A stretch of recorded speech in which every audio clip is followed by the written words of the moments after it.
Can you believe it? We finally discovered the truth. After centuries of deception, we finally figured out that our mainstream history is a lie and that much of our past is actually hidden from us. In our lifetime, we figured out that the pyramids of Giza were actually power plants, that there's a hidden chamber underneath the Sphinx, and that Göbekli Tepe predates civilization over 12,000 years. But it wasn't until recently that we also discovered something even more mind-blowing than any of that. What we discovered is that global cataclysms happen all the time, and that our last one may have been as recent as 200 years ago, right around the time of the Revolutionary War. During this period of global upheaval, secret societies like the Freemasons and the Papal State seized control of our historical timeline, skewing it in their own favor. They rewrote the history books and moved into the buildings left by the previous society, claiming them as their own. They monopolized our governments and controlled school curriculums. They poisoned our drinking water and made every effort to dumb us down. But the thing about the truth is, no matter how much you try to bury it, in the end it will always find a way to surface. In this video,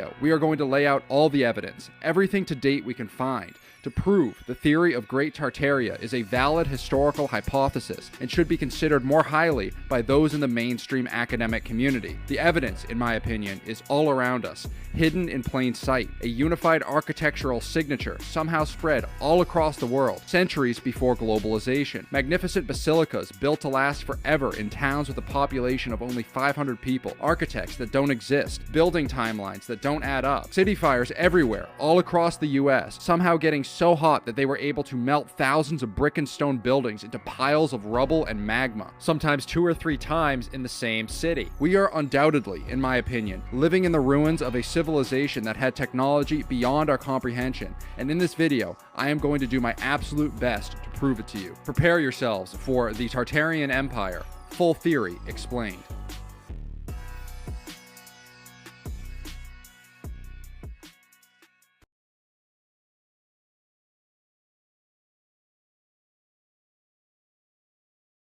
Buffalo, 1901. Live babies are on display in incubators at the Pan American Exposition, one of America's many World's Fair events. These infants were also on display in St. Louis in 1904, the World's Fair of Chicago of 1934, as well as many other locations. What is going on here? Why were these newborn children taken away from their mothers at birth, shipped in from hospitals all around the country to be displayed to complete strangers? What mother would agree to this? American schools will tell you that this operation was carried out by Dr. Martin Coney, and that the babies were not up for adoption, but were instead displayed to show off the effectiveness of the incubator. However, this is where the mainstream narrative starts to fall apart. We are told that the mothers agreed for their children to be taken away temporarily in order to be displayed at the World's Fair, hundreds of miles away. However, we have concrete proof that in many cases, these babies were actually orphans and were, in fact, up for adoption. Take a look at this newspaper article from the 1904 St. Louis World's Fair, which states, "Orphans and waifs are taken care of under the roof of the incubator building until they are either adopted or placed into the Bayless ward of an orphan's home." And these orphan babies at the World's Fair were not an independent phenomenon. The orphan trains are another well-documented piece of American history, where hundreds of thousands of orphans were shipped in via train from urban cities to the rural countryside, and at each stop, local townspeople would gather to look at the children and decide which ones they wanted to take home. Did you ever wonder how these farming families in the Midwest got so large?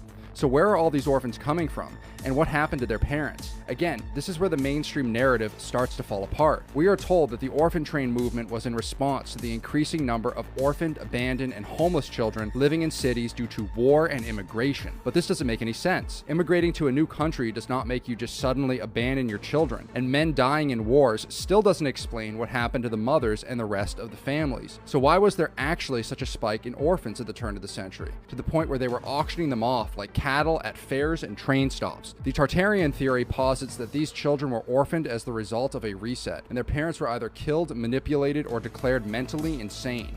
While that may sound far-fetched at first, consider all the wars and chaos that was going on in the 17 and 1800s. There were some massive power vacuums created during this time frame, with the Napoleonic Wars going on in Europe and the Civil War going on in the US, to name a few. Is it really so far-fetched to think that history could have been manipulated by the victors of these conflicts, capitalizing on the intense socio-political turmoil caused by these wars? Also consider the fact that insane asylums were popping out of nowhere at the turn of the century. At their peak, over 500,000 Americans were admitted to these asylums concurrently. That's over 1% of the total US population at the time. Why were so many people losing their minds all at once? Could it have really been that we went through a reset and these asylums were made for those who remembered the truth about our past or refused to comply with the new timeline? It is well cited that individuals were often admitted to these asylums against their wills, and once inside were treated cruelly, subjected to solitary confinement, hypnosis, experimental medications, and in many cases were even forcibly lobotomized. And if you thought all that was crazy, just wait until we get to the next segment. Are you ready to have your mind blown?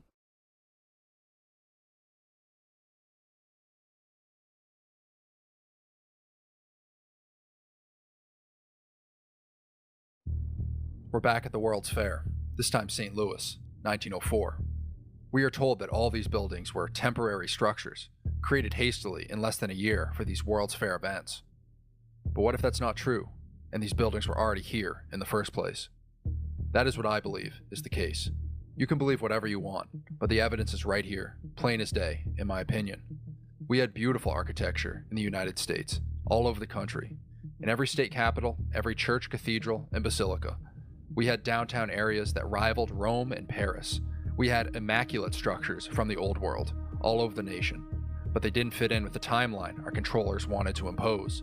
So they destroyed them, replaced their cornerstones, or adjusted their dates of construction to better fit the narrative they sought to establish. They took over the school systems through the Rockefeller initiatives and taught us only the history they wanted us to know. They knew that if they could embed their narrative in us young enough, that we wouldn't question it when we get older, because it would be too mind-shattering to comprehend. But there is an awakening coming. You, the viewer, who are brave enough to consider these ideas and to spread them. The tides will shift, and the controllers will inevitably lose their grip. When the time comes, will you be ready to embrace virtue and enlightenment? Here we are again, this time in Chicago, 1893, the Columbian Exposition. We are again told that these buildings were temporary structures and were knocked down shortly after the fair ended. But this is not the case. These structures were here before. This entire downtown area had been around for thousands of years. We had glory in old Chicago, and our controllers destroyed it to enrich themselves. And we know that these buildings were not actually temporary, because some of them still stand today.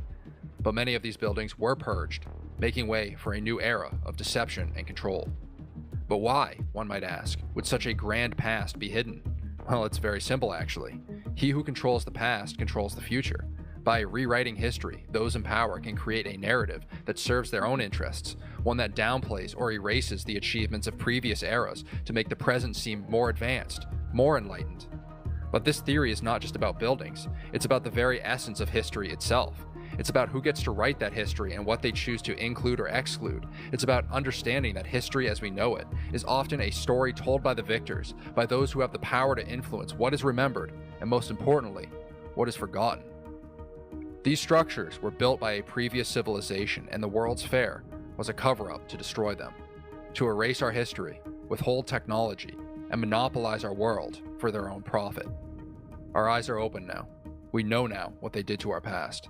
And in the next segment, we're going to find out what our controllers did to Grand Tartaria.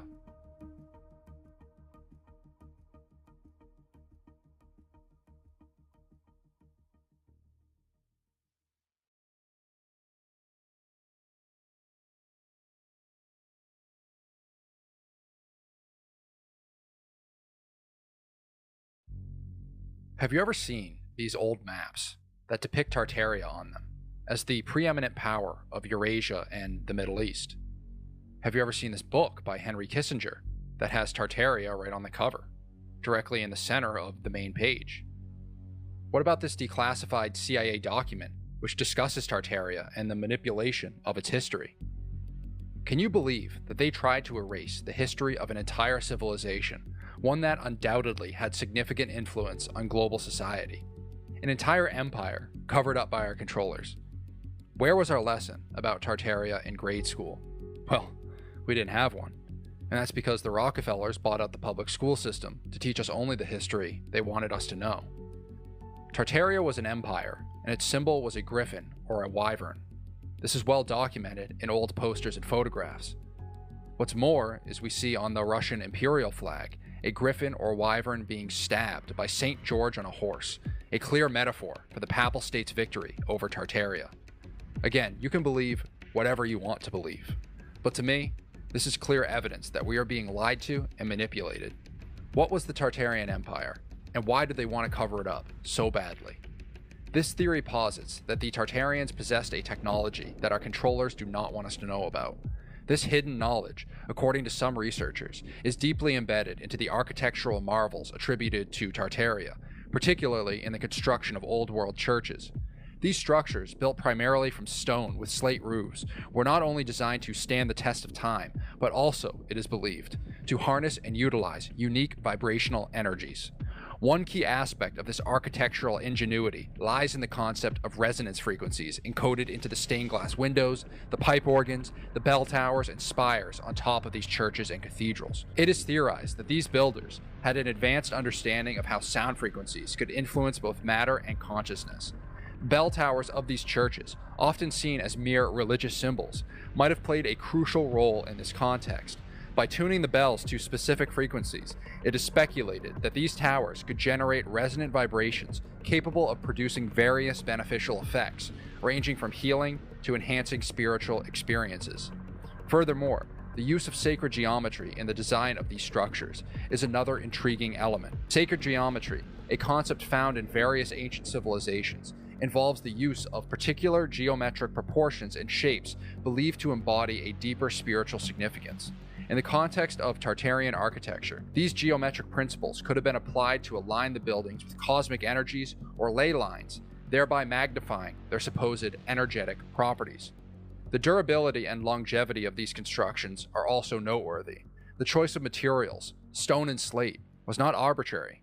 Stone, with its dense and stable structure, is an excellent medium for conducting and storing vibrational energies. Meanwhile, slate roofs, beyond their practical weather-resistant qualities, might have been chosen for their potential to interact with electromagnetic fields, a concept not fully understood in modern times. In piecing together this puzzle, one cannot help but wonder about the true extent of the knowledge possessed by the Tartarians. If indeed these theories hold any truth, the implications are profound. Not only would it mean that our understanding of history is incomplete, but it also points to the existence of a forgotten technology, one that harmonized architectural mastery with the subtle energies of the natural world. The suppression of such knowledge could be seen as an attempt to maintain control over technological narratives and, by extension, over society itself. As we continue to unravel the mysteries of the past, it becomes increasingly clear that history is not always as straightforward as it is presented. The legacy of the Tartarian Empire, shrouded in obscurity and speculation, challenges us to look beyond conventional narratives and consider the possibilities of a lost, advanced civilization.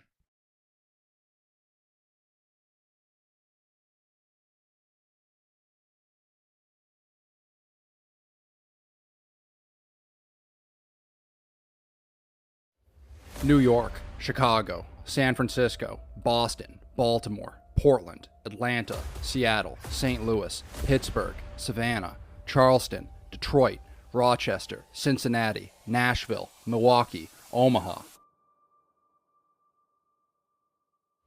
How did every single city across America manage to burn to the ground within 1 century? This makes no sense at all. The buildings of this era were mostly made out of stone and steel. Our buildings today are made out of wood and plaster. When is the last time you heard of an entire city melting to ashes? What about just an entire neighborhood? I bet you never have, because it simply does not happen.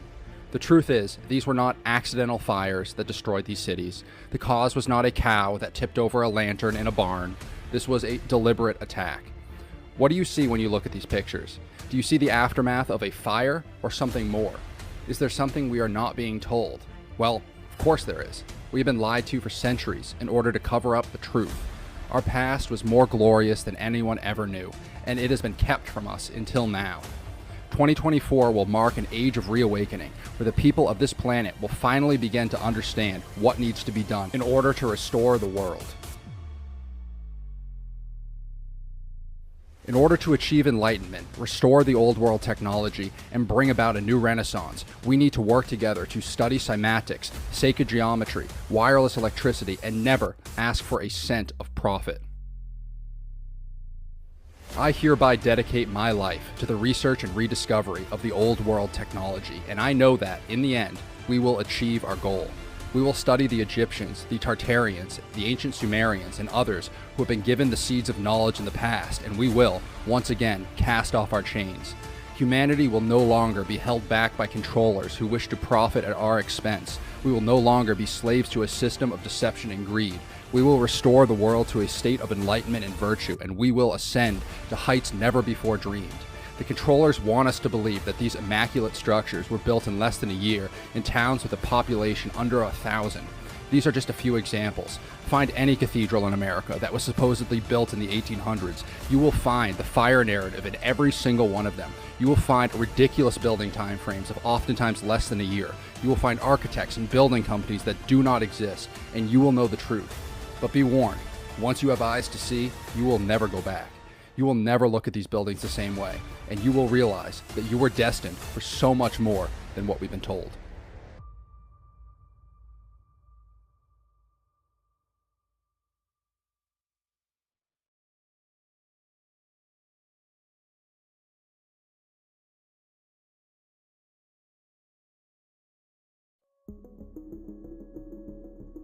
Imagine for a moment that you held the keys of knowledge, that you knew how to create unlimited energy, heal the sick without medication, and bring about spiritual awakening in humans. Would you give that knowledge away, all for free? Or would you consolidate that power, enslave the masses, and profit off the results? This theory posits that there is a war between good and evil, but not just a physical war, a war for our minds and for our souls. By resetting our history, our controllers attempted to conceal the truth about our past because they know that the truth will set us free, and that once the truth comes to light, it spreads like wildfire until change is inevitable. That is why when you look at the symbol of the Papal State, it contains two keys with crosses carved into them. They did not invent the cross. The cross is already here, and they assumed control of it. They hold the keys to the secrets of the star forts and the keyholes found all across the world, a unified architectural signature found all across the world during a time period where we are taught there was no global society and minimal communication between these different cultures. It is also clear, looking at some of these old world buildings, that they underwent some sort of mud flood or cataclysm that buried much of the structure. That's why in so many of these old world buildings, you will find windows and doorways built underground and tunnel systems connecting many of these buildings together. The existence of these underground structures and tunnel systems challenge the mainstream narrative of history. These remnants suggest a highly advanced civilization once thrived, possessing knowledge and technology far beyond our current understanding. The mud flood or cataclysm that buried these structures could have been a deliberate act to erase this advanced civilization from our collective memory. It raises questions about who orchestrated such an event and why. Moreover, the widespread nature of these architectural similarities hints at a global society that was interconnected in ways we cannot fathom today. The idea that such a society existed during a time period we believe was marked by isolation and minimal global communication is both intriguing and unsettling. It implies that our history has been deliberately altered or obscured, leading us to underestimate the capabilities and achievements of our ancestors. If indeed there was a global society with advanced technology and knowledge, what happened to it? Did it fall victim to natural disasters, or was there a more sinister force at play? And what about the knowledge and technology they possessed? It's plausible that this knowledge was not completely lost, but rather hoarded and hidden by a select few.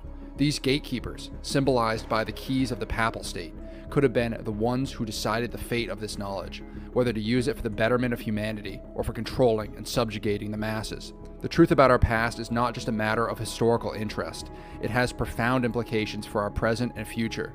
If we can uncover and understand the secrets of this ancient civilization, we might be able to solve many of the challenges we face today, including energy scarcity, health crises, and spiritual malaise.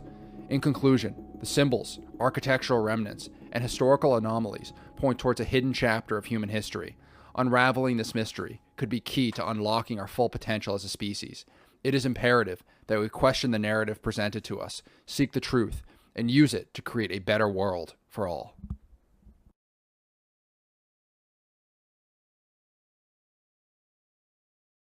I know I just threw a lot of information at you guys, and if this is the first time you are hearing about the Tartarian theory, I don't expect you to understand everything at first. In fact, none of us truly know for certain what the mysteries of our past hold. and it's impossible to cover everything in just one video, especially because more and more discoveries are being unearthed every day with the continued rise of the internet and artificial intelligence.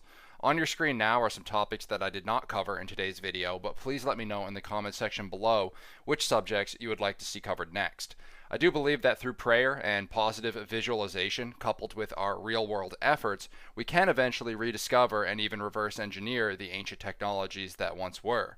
In pursuing this quest, we must proceed with caution and awareness, recognizing the immense power of this knowledge. It's akin to a double-edged sword, capable of being wielded for benevolent purposes or malevolent ends alike.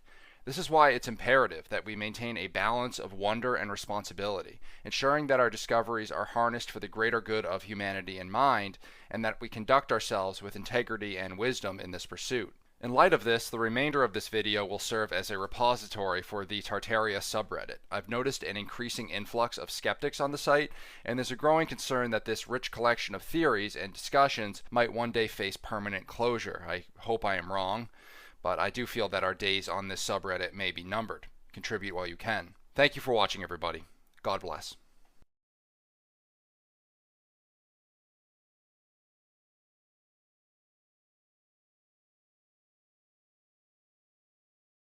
For 100-year-old maps to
So the CIA actually came out and admitted that they erased and rewrote some of our history.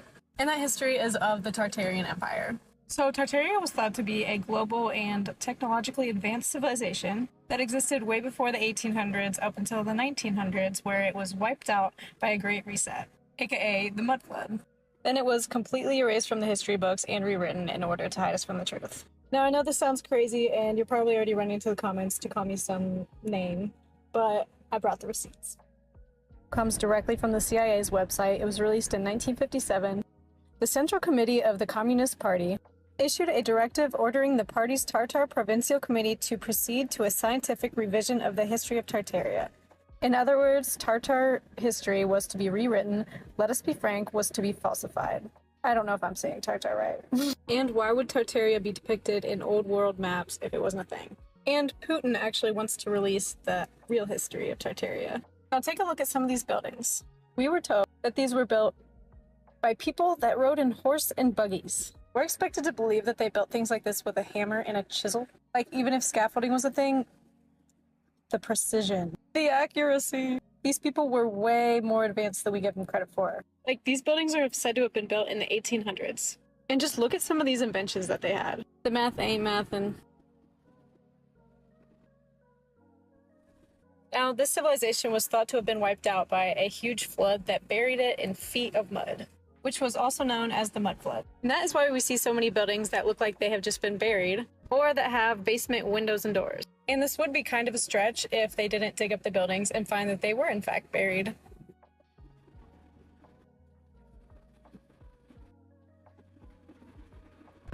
That fact alone just blows my mind because I see buildings like that all the time, and now I wonder how far down they actually go. And it also makes me wonder if all of the underground tunnels have something to do with this buried empire. And I know you're probably wondering, like, why the heck would they hide this from us? But it was thought that Tartarians actually knew how to harvest free energy from the Earth's magnetic field, or ether. The pillars are thought to be energy conductors. And the pointy things that you see all over them are actually antennae. Also thought to be the reason why a lot of them have gold tops. Now, I know that part is just a theory, but think about it. Electricity is all around us. What do you think lightning is? What do you think static electricity is? There is definitely a better way to harness energy besides slaving over fossil fuels. We are living in the Lorax. Now, on that note, I'm going to leave you with one more thought. Who are these doors built for?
ये कहाँ रखी जाएगी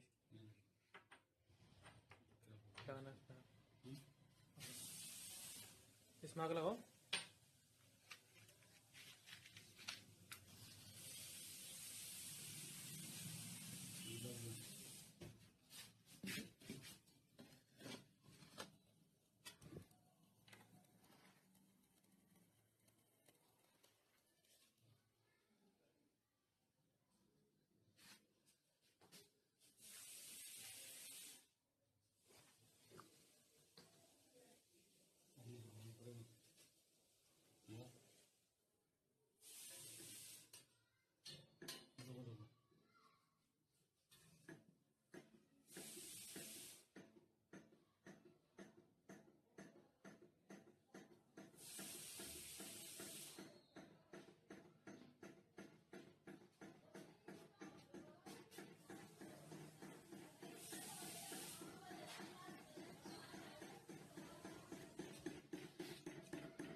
Привет, Костя и Макс. Как вы попросили, снимаю это видео еще раз. И на этот раз не будем говорить лишних слов, сразу переходим к музыке.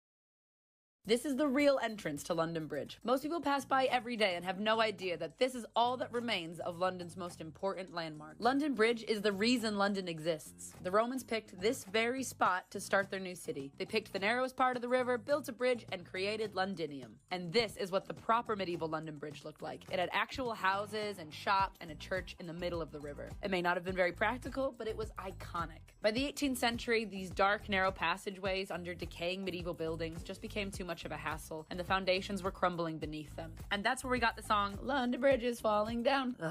So it was time to rebuild, and the last trace of the old London Bridge is right here, the pedestrian entrance built into the tower of St. Magnus the Martyr's Church. Thousands would have passed underneath this arch and its glorious clock every single day. They even have leftovers from the medieval stone bridge and the Romans' wooden bridge right here. When building the new bridge to ease the strain of traffic, they built the new bridge slightly to the left of the old one. You can see clearly on the map how the old streets line up perfectly with the entryway to the bridge and St. Magnus. And right beside it, a new London Bridge was opened in 1831, and then again in the 1960s. And it's so bland. I mean, it's brutalist architecture, which is purposefully bland, but why have this when you can have that? London Bridge is now the worst bridge in London. It's purposely devoid of any beauty. That's why tourists think that the grand decorative tower bridge is London Bridge. Because why would we have commemorated the birthplace of our city with a sad slab of gray, anonymous cement? Sorry, I'm just mad. Let the new London Bridge be bland for the masses. But you and me will always know about Magnus.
What is the secret to growing giant plants? Do you ever remember seeing pictures of giant cabbages or giant pumpkins? What may have been the secret to growing these vegetables is a lost farming technology known as electroculture. The way that electricity affects plants was first observed in 1746 by a Scottish doctor named Dr. Mainbray. He electrified 2 trees and observed them putting forth new branches in October, something which had never happened before. In 1902, physicist Professor Lemstrom visited Alaska and observed plants growing faster under the aurora borealis. Due to the worldwide shortage of fertilizer, countries like China are investigating the use of electroculture and finding amazing results. They are achieving a 25 to 50% increase in yield with a 75% reduction in fertilizers and pesticides. Let's help spread the word about electroculture farming.